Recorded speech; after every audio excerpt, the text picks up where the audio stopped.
massive, unstoppable, deadly. A level of destruction that was, over hundreds of miles of the coastline. We'll travel the globe investigating some of the world's most devastating tsunamis.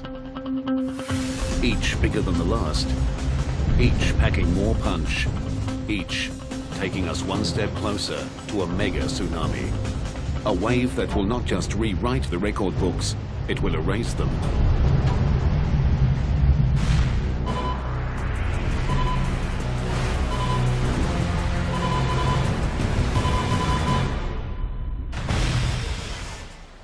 No coastline on the planet is truly safe from tsunamis.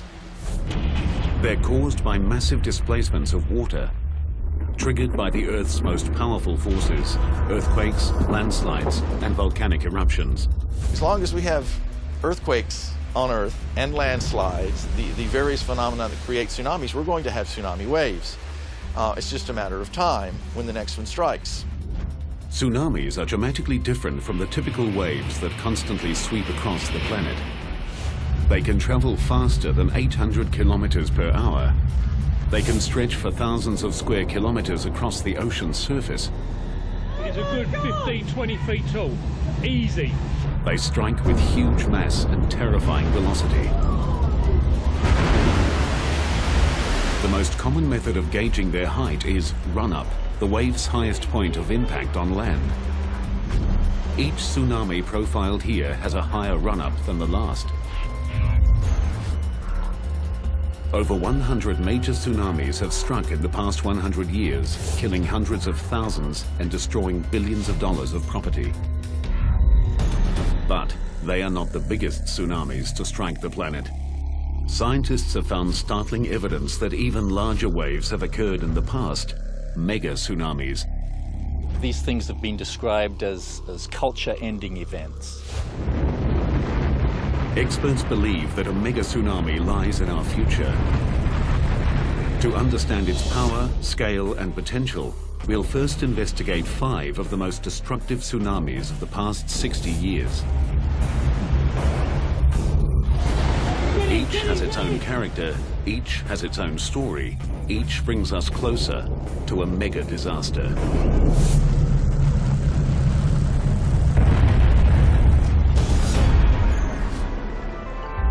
Hawaii is a tropical paradise that attracts millions of tourists. But this Pacific island holds a dark secret. It's blasted by more tsunamis than almost anywhere else on the planet. The Hawaiian Islands, sitting as they do in the middle of the Pacific Ocean, are affected by tsunamis from all regions of the Pacific. The Ring of Fire is a volatile fracture zone surrounding the Pacific Ocean plate. 90% of the world's earthquakes occur here. Earthquakes are the most common cause of tsunamis, which is why Hawaii gets hit often and from all directions. Destructive tsunamis struck here in 1837, 1868, 1877, 1923, 1946, 52, 57, 60, and 64. This makes it the unofficial tsunami capital of the Pacific. 2:28 a.m., April 1st, 1946. A magnitude 8.1 earthquake rips through the Aleutian Islands off the coast of Alaska. A huge stretch of the ocean floor is uplifted, displacing the entire column of water above it. A massive pulse of energy propels a wall of water, a tsunami, towards Hawaii at nearly 800 kilometers per hour.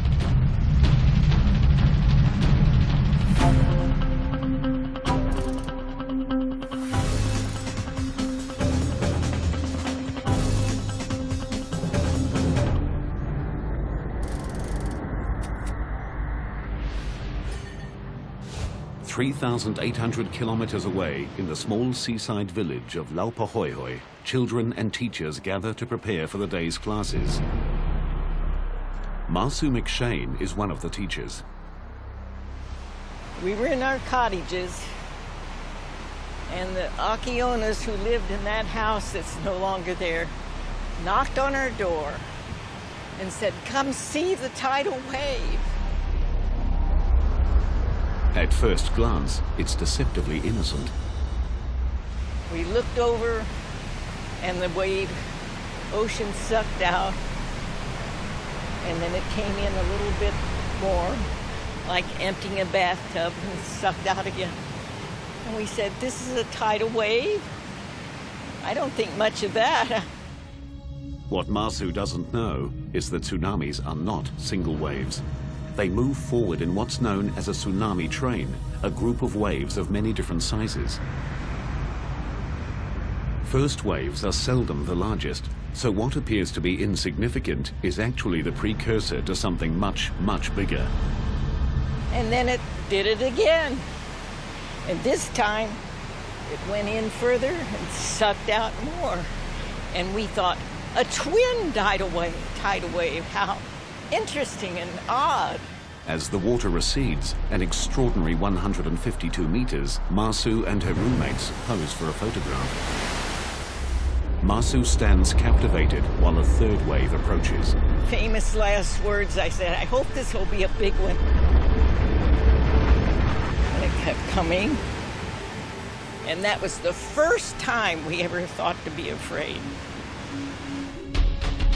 As the tsunami approaches shore, it behaves like a giant train wreck.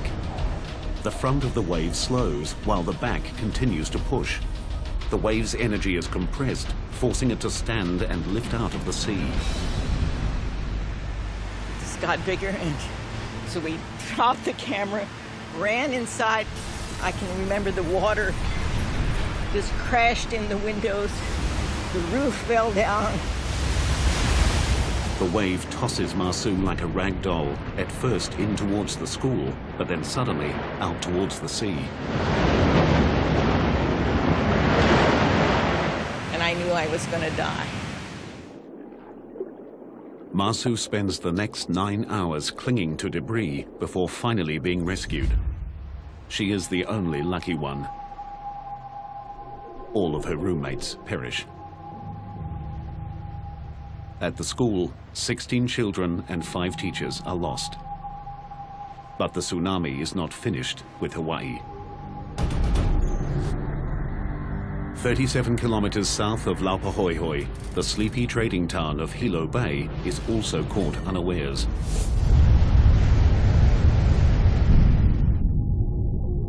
Here, the tsunami destroys nearly 500 homes and businesses, kills 96, and injures hundreds. Descriptions of the 1946 tsunami were that it came across the breakwater with the greatest of ease, just overcame it, and then washed across town. Other people describe seeing boulders blasted out as the water surged across. Walter Dudley is an oceanographer from the University of Hawaii in Hilo Bay. For more than 20 years, he's studied tsunamis. One of his most significant findings is that their destructive power is caused not just by the wave itself, but also by what's underneath them. Well, one of the things that makes them such an interesting phenomenon to study is that they are all different. And as they travel across the oceans, they're affected by the ocean floor along their tracks. So the waves are constantly being bent or refracted. And then as they come ashore, they are further altered. No two pieces of coastline are the same. Each has its own unique undersea topography that affects the waves differently. In Hilo, it is the natural rounded shape of the bay. You can think of a bathtub, and as little children get in a bathtub, they can slosh the water back and forth, and they quickly find out that there's a speed at which the water will really move. The first 2 waves to hit the bathtub-shaped Hilo Bay caused the water to slosh back and forth. When a third wave arrived, it combined with the sloshing water to produce a larger and more destructive wave.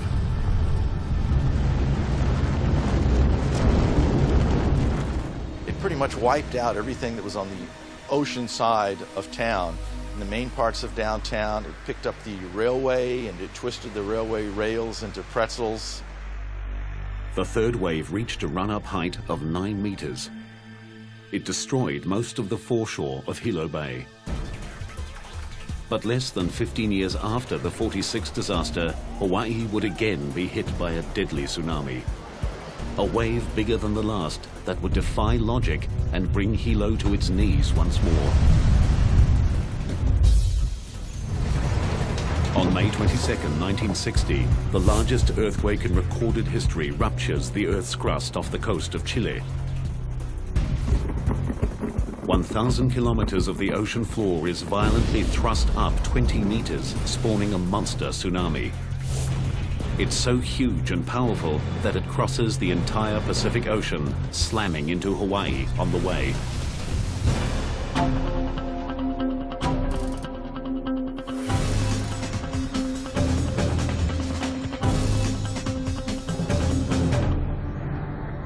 This time, technology installed since the 1946 quake warns residents of Hilo Bay 5 hours in advance. But the warning falls on deaf ears. In the preceding 12 years, about 3 out of 4 alarms had turned out to be small tsunamis.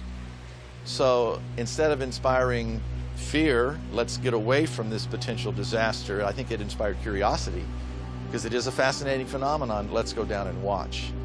Although the civil defense were saying people evacuate, there were a lot of us, me included, that out of curiosity went down to look, to see what was going to happen. Local real estate agent Al Inouye and many others assume that because this wave is coming from the southeast and Hilo faces the north, the bay will be spared. They are wrong. Just after midnight, the first wave strikes. You could hear people yelling and screaming behind me that were being caught in a wave. That was an experience because, and it still stays in my mind, all this screaming and yelling, and I couldn't do anything about it. It sounded like several trains, rushing down a track. I mean, it was really a roar, and, you can hear the crashing of houses against each other. It's hard to describe. It was just a sound that you don't want to hear again. I mean, it was horrible. Dawn breaks on a nightmare. 61 people are dead and more than 700 buildings destroyed or severely damaged. The 1960 tsunami took locals and experts by surprise. After thorough study, scientists discovered a remarkable aspect of the tsunami.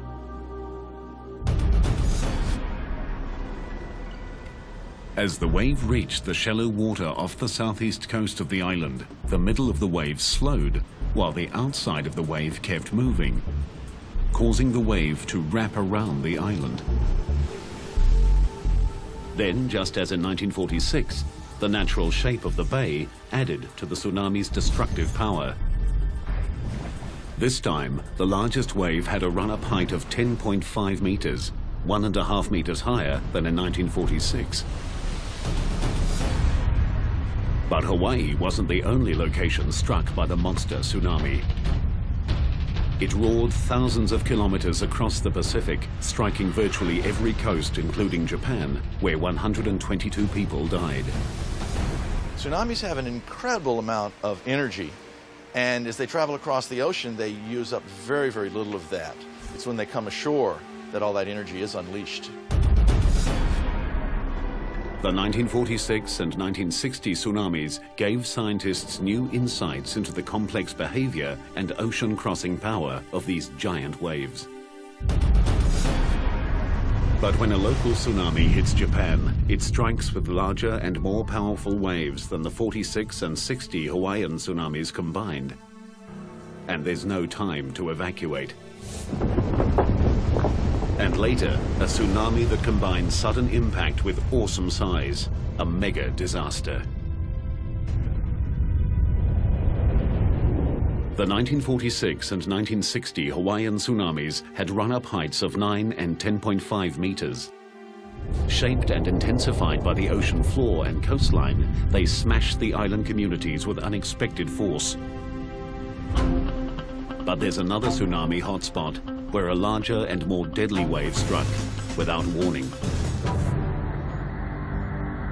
Second only to Hawaii, Japan is the most tsunami-prone location in the Pacific. The Japanese have been hit so many times by these giant waves that they created the word tsunami, meaning harbor wave, to describe these terrifying events. These waves can come from as far away as Chile or as close as 80 kilometers offshore. The locally generated tsunamis pose the greatest danger. They strike within minutes of being formed and with awesome power.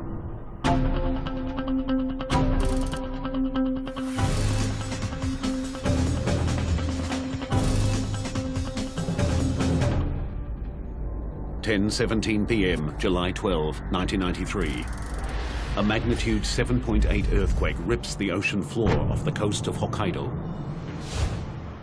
The epicenter is only 80 kilometers from the tiny island of Okushiri and generates one of the biggest and most destructive tsunamis Japan has ever experienced. Fisherman Jiro Adachi from the village of Aonai knows about tsunamis. He survived one 10 years earlier that also hit Okushiri. When Jiro feels the earthquake, he knows a tsunami is probable.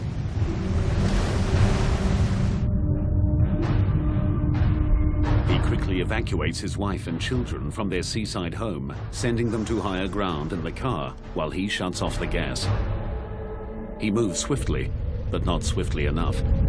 Just 4 minutes after the quake, the first wave hits him with overwhelming force as it surges to an incredible 15 meters. It started to pull me back into the sea. I held on to something and thought that I must run to the mountain. Somehow, Jiro manages to find firm ground. He flees to the safety of a nearby hill. In a few terrifying minutes, the tsunami destroys 80 houses and fishing shacks. But the danger is not over. Out of the darkness, a second wave strikes. Homes, boats, cars and trucks, spared by the first wave, are smashed to pieces. Fires erupt as gas pipes burst. Aonai is under siege. Jiro and other survivors rush to the waterfront to help the injured. We heard people shouting for help. They were calling, "Help me, help me." I heard a lot of voices, women's voices and children's voices. Suddenly, amidst the cries for help, Jiro hears something that chills his heart. Suddenly I heard a familiar voice between wave breaks, so I shouted, "Achan, is that you, Achan?" And then I heard, "Daddy." I heard that from the darkness. His young daughter is somewhere in the raging sea. As Jiro's family fled, the tsunami's first wave rolled their car and hurled them into the ocean. Jiro dives into the turbulent waters.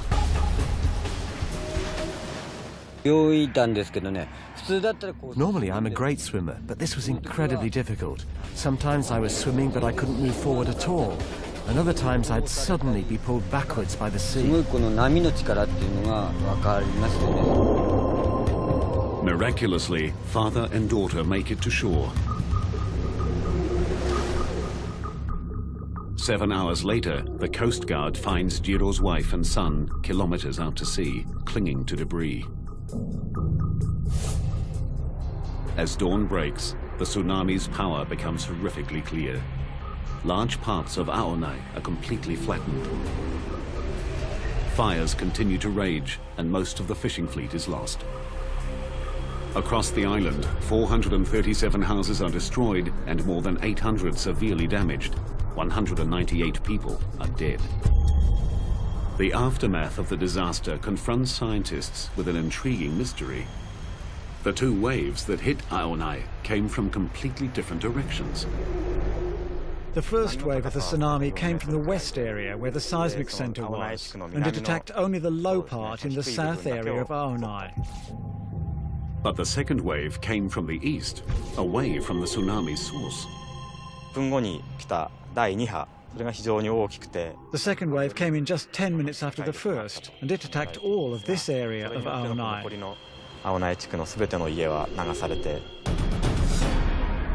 The first wave that hit the west coast of Okushiri came directly from the source. But then, just like in Hawaii, the tsunami wrapped around the island, creating a second wave that struck Aonai from the opposite direction. But the wraparound effect does not explain why the tsunami hit Okushiri with such brutal force. The reason is the extreme proximity of the event which created the tsunami. After a tsunami is generated, it radiates out like ripples on a pond. As the ripples expand wider and wider, the energy spreads out over a larger area. The closer the source of the tsunami is to the impact zone, the more concentrated the energy. Okushiri was only 80 kilometers from the source, so it received the full brunt of the tsunami. Just north of Aonai, the waves reached a staggering 31 meters. Today, the legacy of the 1993 tsunami is set in concrete. Huge walls up to 11 meters high and extending 14 kilometers along the coast stand guard against the sea. Powerful steel gates protect river mouths, and the harbor is bolstered by concrete blocks to reduce wave impact.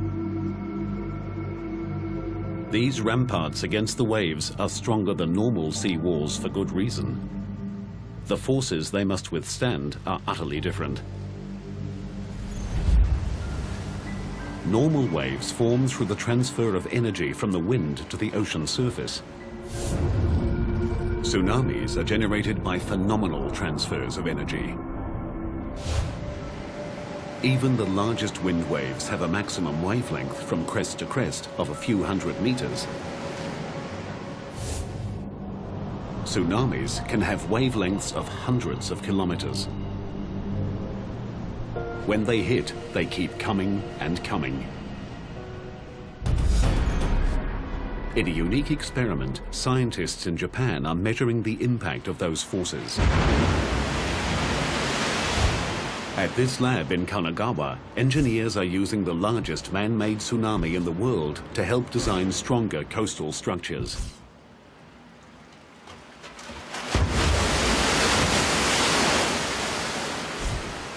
This machine can generate waves more than 3 meters high, propelling 300 cubic meters of water down a 180-meter long chute. The best thing is to know the characteristics of the power of tsunami in each situation and build buildings according to those characteristics. Taro Arikawa leads a team that measures the power of tsunamis under controlled conditions. This tsunami is only 2/3 of a meter high, but it strikes with 1 ton per square meter of power.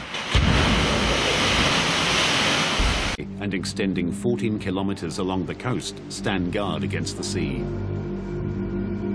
Powerful steel gates protect river mouths, and the harbor is bolstered by concrete blocks to reduce wave impact. These ramparts against the waves are stronger than normal sea walls for good reason. The forces they must withstand are utterly different. Normal waves form through the transfer of energy from the wind to the ocean surface. Tsunamis are generated by phenomenal transfers of energy. Even the largest wind waves have a maximum wavelength from crest to crest of a few hundred meters. Tsunamis can have wavelengths of hundreds of kilometers. When they hit, they keep coming and coming. In a unique experiment, scientists in Japan are measuring the impact of those forces. At this lab in Kanagawa, engineers are using the largest man-made tsunami in the world to help design stronger coastal structures.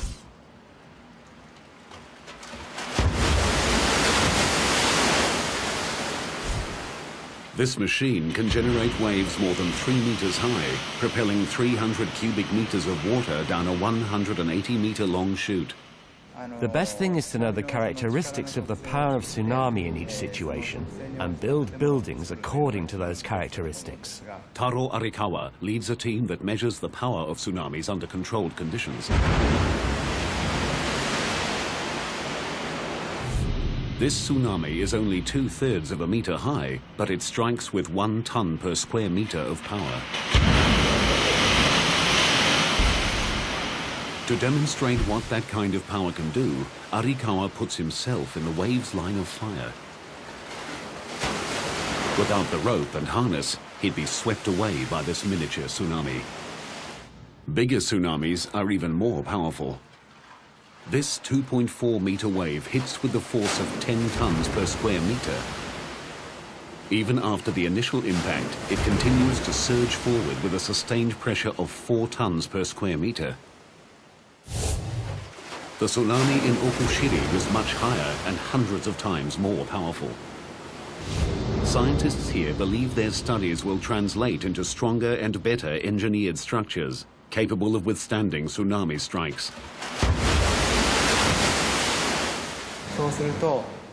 Once we can reduce the power, the reduced destructive power of tsunami coming ashore would not cause as much damage. The Okushiri event shows how destructive a local tsunami can be. It strikes with undiluted power and too quickly to respond. But that disaster was eclipsed by a far bigger and more deadly tsunami.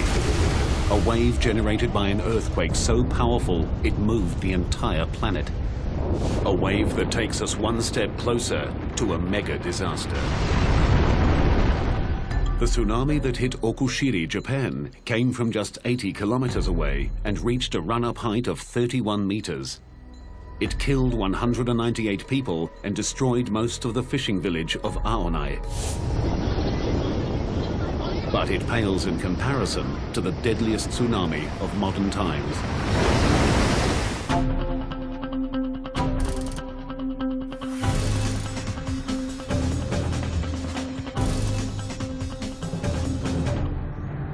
(7:58 a.m., December 26, 2004). Deep in the ocean off the coast of Sumatra, Indonesia, 1,200 kilometers of the Earth's crust ruptures in the second largest earthquake ever recorded.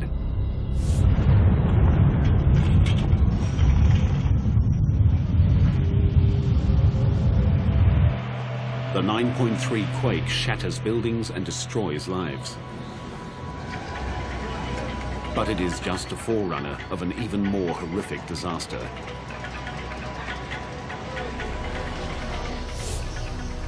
An epic tsunami spreads across the entire Indian Ocean, striking 12 countries.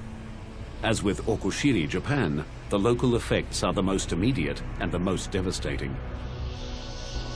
16 minutes after the quake and 250 kilometers from its epicenter, northern Sumatra is struck by 35-meter-high waves. The capital city of Banda Aceh is decimated. More than 160,000 people are killed. Coastal engineer Jose Borrero arrived in Banda Aceh 4 days behind the tsunami. I've seen hurricane damage, and I've seen some flood damage before, and I've seen a lot of tsunami after effects before also, but this definitely was the worst. What was amazing about it was the scale. 70% of all buildings in Banda Aceh are flattened.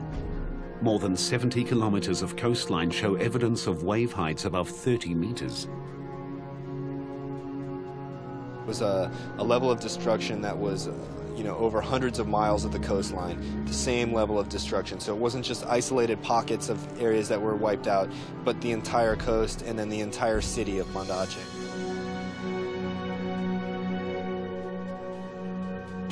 An hour and a half after Banda Aceh is leveled, the tsunami strikes Thailand. A wall of water swamps beachside villas, hotels, and villages. That wave is a good 15, 20 feet tall. Easy. Get in! More than 8,000 people die.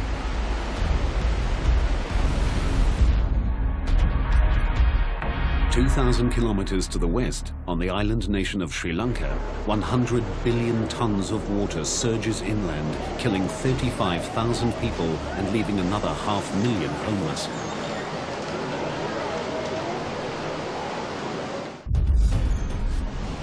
In all, nearly 230,000 people die in the most devastating tsunami in recorded history. the death toll higher than for all other major tsunamis in the past 300 years combined.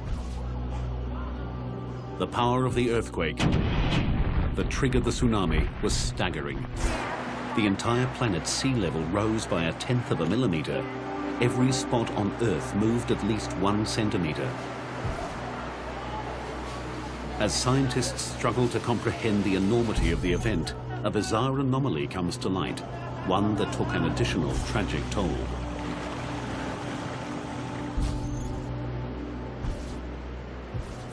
The morning of December 26 is quietly dawning on the peaceful shores of Galle, Sri Lanka. British tourists Camilla and Dominic Welby are sleeping in their beachside bungalow with their 11-year-old son, Hector. Suddenly, Dominic is wakened by a strange noise. I went outside onto the veranda and I noticed that the water, which should have been at low tide, was up against the wall of the garden. What Dominic is seeing, without realizing it, is the first sign of the tsunami. At the point of its creation, the bottom of the tsunami, called the negative wave, went east towards Thailand and Indonesia, while the top, called the positive wave, went west towards Sri Lanka. When the bottom of a wave arrives first, gravity sucks the water out, lowering the sea level. When the top of a wave arrives first, it comes like a flood. This is what the Welbys are experiencing. I didn't know what it was. And at that moment, the floor exploded. The tsunami rushes in, destroying the bungalow. The force of the water was phenomenal. You know, to be exploded out of your bed, you know, to feel a piece of furniture just be thrown up into the air and to be thrown off it and to have to jump. It's just very weird. And to then be sucked out and tossed around like being in a washing machine. The couple grab their son and scramble into the bathroom. With each wave, with the intensity of each wave, because it would fill up the shower cubicle completely, we would be swirling around underwater, trying to, you know, regain our purchase on whatever we could find. As the waves continue to pound, the concrete walls of the bathroom begin to crumble. Hector is trapped under a large piece of concrete, struggling to keep his head above water. The idea of your child dying before you it's nothing worse. A third wave surges over Hector's head. He's seconds from death. But instead of drowning him, miraculously, it lifts the concrete slab off his foot and releases him. The wave that's caused so much death in this one instance is life-saving. But mostly, the peculiar behavior of tsunami waves proves deadly. Surging forward and sucking back, billions of tons of swift-moving water carry a dangerous mass of deadly projectiles. Broken timber, glass, metal, and vehicles. The third wave turned Galle into one of the hardest hit areas in the nation. As the people of Sri Lanka struggle to recover, tsunami scientists like James Goff arrive in the devastated nation. One of the really difficult things when you go into these areas is you are going there because you have a mission to learn about the tsunami. From a scientific point of view, it's very important to learn these things, and yet there is the human tragedy going on around you, and it's very difficult to isolate yourself from that human tragedy. Amidst the horror, Goff and his colleagues discover the oddity of the third wave. So there's Galle quietly sitting there, recovering from being hit by 2 waves, and then bang. How and why the Galle area was hit by this third wave intrigued experts. Where did it come from? The first clue in the mystery was uncovered by looking at a global map. Sri Lanka is directly in the line of fire of the tsunami. Sri Lanka was basically staring down the barrel of a loaded gun in a way. The second clue came only after careful analysis of the tsunami's unique behavior. So the tsunami wave goes all the way past Sri Lanka, heading off to the east coast of Africa. But on the way, whack, it hits into the Maldives, And a lot of the energy is reflected back from the Maldives, and the first place that hits is Galle. The tsunami was so powerful, its reflected energy carried a third wave 800 kilometers back across the Indian Ocean. In total, over 4,000 people died in the Galle region. The tragedy confirmed scientists' theories about the phenomenal reflective power of tsunamis. The Indian Ocean tsunami continues to provide scientists with complex and compelling new data, most of which is still being processed. It's really difficult to say right now what the Boxing Day tsunami taught us compared to what we didn't know before, because it's taught us so much. It taught us that we actually don't know a lot and that we have a lot more to learn. What the Welbys learned is that life is fleeting and precious. In appreciation for their survival and in recognition of the thousands that did not, they spearheaded a fundraising effort back home in England. To date, they've raised $25,000 for the people of Galle. Many mysteries about the Indian Ocean tsunami remain unanswered. One of the biggest questions is how the highest waves could possibly have reached a staggering run-up height of 35 meters.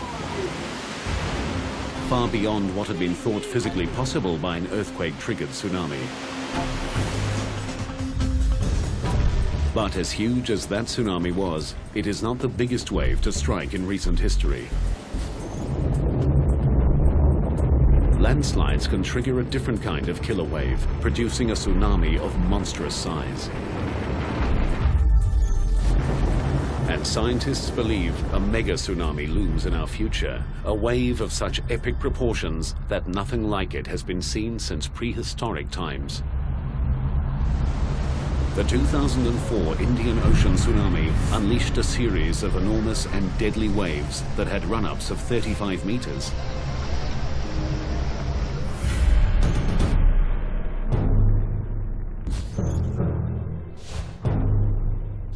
But they are dwarfed by another wave that forced scientists to become detectives. What they discovered was a new kind of tsunami, one of unimaginable size and power.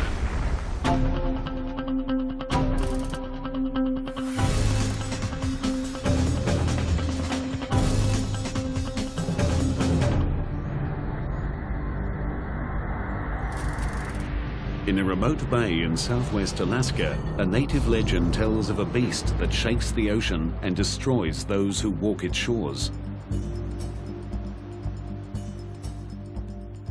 In 1958, a local fisherman came face to face with that beast. A mysterious wave more than twice the height of the Golden Gate Bridge. The story of this incredible phenomenon began 5 years earlier, with 2 American geologists on assignment in remote Lituya Bay, Alaska. We were in the bay mapping the geology and primarily interested in the stratigraphy because of the oil potential of that part of the Gulf of Alaska. They didn't find any oil, but they did find one of the scientific mysteries of the century. George Plafka was one of the scientists. One of the obvious things you see when you're in that bay, if you're looking closely, is that the trees are of different ages as you go away from the shoreline. Plafka and his colleague noticed that a band of younger trees circled the entire bay, hundreds of meters above the water. The scientists knew this dramatic change in vegetation meant a large-scale disaster had struck the area. But they saw no evidence of fire or avalanches. And so we speculated about what that could be and had all kinds of ideas about glaciers shoving forward very rapidly.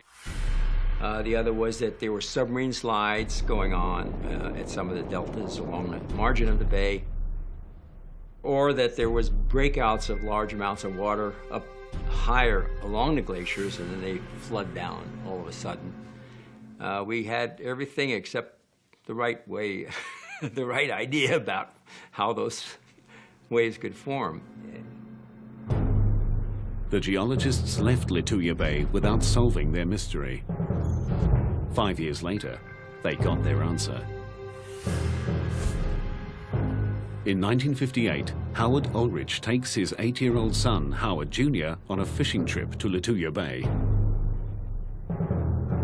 So we went into our favorite anchoring spot and dropped our anchor and made supper, and finally about 9 o'clock we went to our bunks. An hour later, the boat starts shaking violently. An 8.3 earthquake centered 21 kilometers from Lituya Bay rips across the water. Howard and his son rush up on deck just in time to see the most amazing sight of their lives. It looked like a big explosion, like you've seen big explosions in the water on TV. That's exactly what it looked like. What happens next defies the imagination. As the spray started to settle down, out of the bottom of it came this huge wave. I would say that the wave was close to 1,000 feet high at that time, the actual wave. Traveling at an estimated 112 kilometers per hour, the liquid mountain is charging straight for Howard and his son. Just coal black and full of logs, just straight up and down. It was actually a pretty horrifying looking sight. I just thought, you know, this is the end. There's no way you're going to get out of this, so, you know. In a desperate attempt to keep control of his boat, Howard turns on his engine and drives directly into the beast. Started pulling all the anchor chain out, and when it got to the end of the chain, I thought it was going to pull the bow of the boat under, but it snapped that chain just like it wasn't even there. The giant wave lifts the tiny boat high into the air. And I looked out over the stern of the boat, and we were looking down on the trees. And I figured that's where we were going to end up. Unbelievably, their boat rides up and over the wave, and the Ulriches land back in the bay unharmed. 2 other vessels and their 4 occupants are not as lucky. This incredible footage was filmed the next day. Everything in the wave's path is destroyed, no trees are left standing, and most soil is ripped off down to bedrock. The run-up height of 1,740 feet is the world record, I think, for anything that's happened in historic time.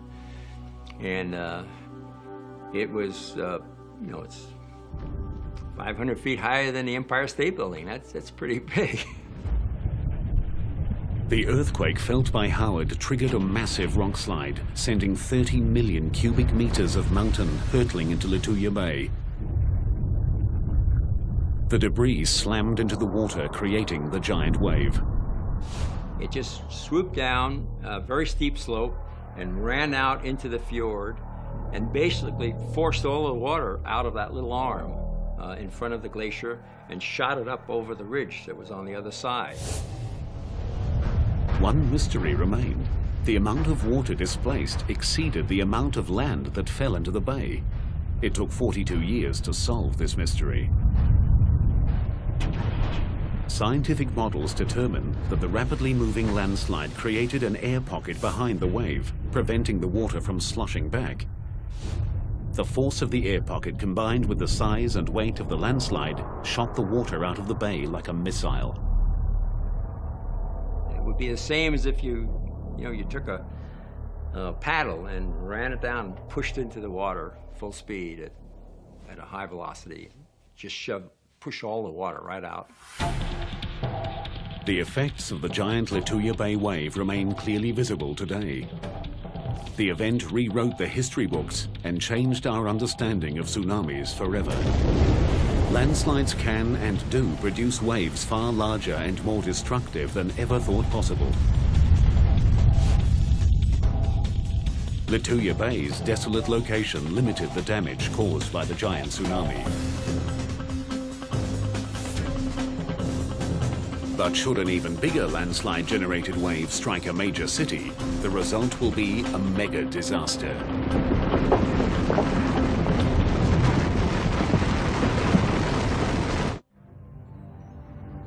In 1958, a landslide-generated tsunami, taller than the Empire State Building, obliterated an Alaskan inlet.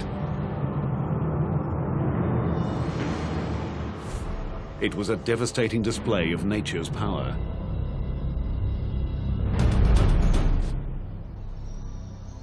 But across the Pacific Ocean, on the gentle slopes of Oahu, Hawaii, scientists have uncovered evidence of a potential disaster that would dwarf the Indian Ocean and Lituya Bay tsunamis combined. It's almost incomprehensible, the scale, the enormity of these things. It would be quite a view. Gerard Fryer is a geophysicist from the University of Hawaii. He uses advanced computer modeling and field data to forecast tsunamis. His research has uncovered a potential wave so big that even the best-laid evacuation plans may not be enough. These things have been described as culture-ending events. The state would essentially be knocked back to the Stone Age. This mega tsunami would combine the dizzying height of a landslide-triggered wave with a tsunami that strikes a densely populated landmass, in this case, Hawaii.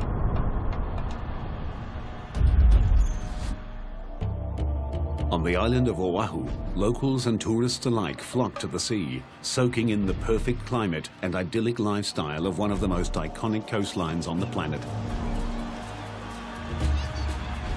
But in our scenario, everyone is oblivious to the fact that less than 480 kilometers to the east, a disaster of biblical proportions is about to strike.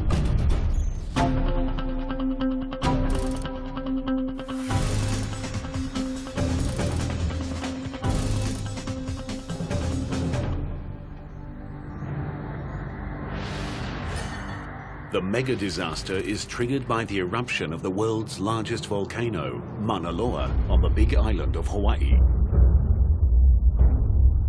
In the case of Mauna Loa, and that's the 800-pound gorilla here, that's the big volcano that we have to worry about.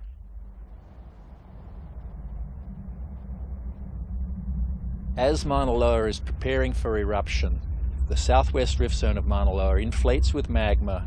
The entire mountain swells, which means that the outer slopes get steeper.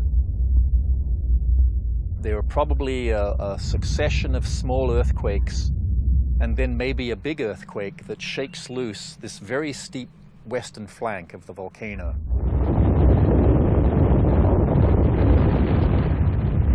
Almost 1,500 cubic kilometers of earth and rock plummet into the sea.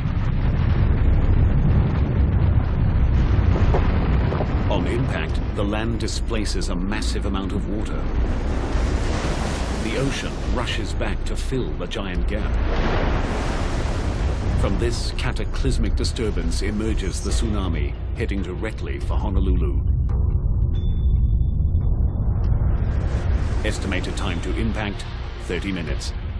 This is the direction that a big tsunami would come from the big island. The wave first becomes visible as it stands and breaks on a shallow bank, 40 kilometers southeast of Honolulu.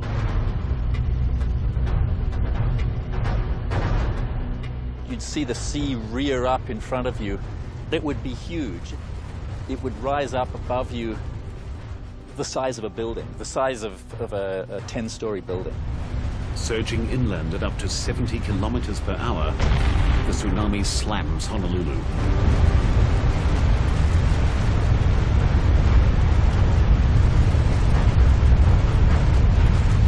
Because the tsunami's energy stretches down to the ocean floor, this wave is not clean water. It's filled with sand, coral, and rock.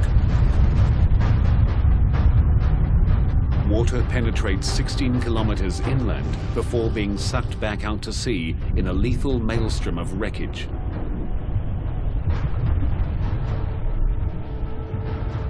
It annihilates nearly everyone and everything in its path.